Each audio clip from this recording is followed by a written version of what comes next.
Hello and welcome back to our YouTube channel. In this video, we will guide you through how to fix DStv Decoder keeps rebooting, how to fix constantly rebooting DStv Decoder. Fix 1. Disconnect and reconnect the cable. To disconnect and reconnect the cable that feeds the signal from your dish to the DStv decoder, follow these short steps. Locate the cable connection at the back of the decoder. Gently unplug the cable from the decoder. Check the cable for any visible damage or debris. Reconnect the cable securely back into the decoder. Ensure the connection is tight to prevent signal loss.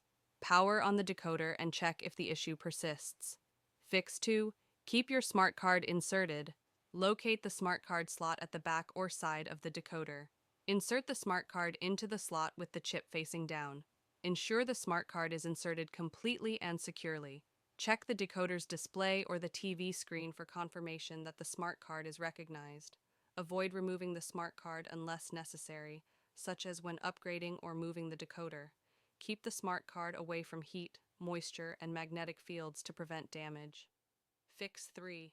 Reset the decoder. To reset the DStv decoder, follow these short steps. Press the menu button on the remote control. Select Settings using the arrow keys.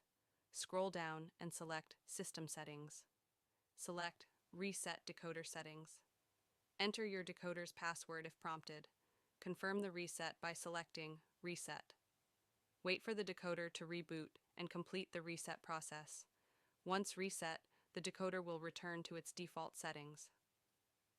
Thanks for watching. Subscribe for more videos.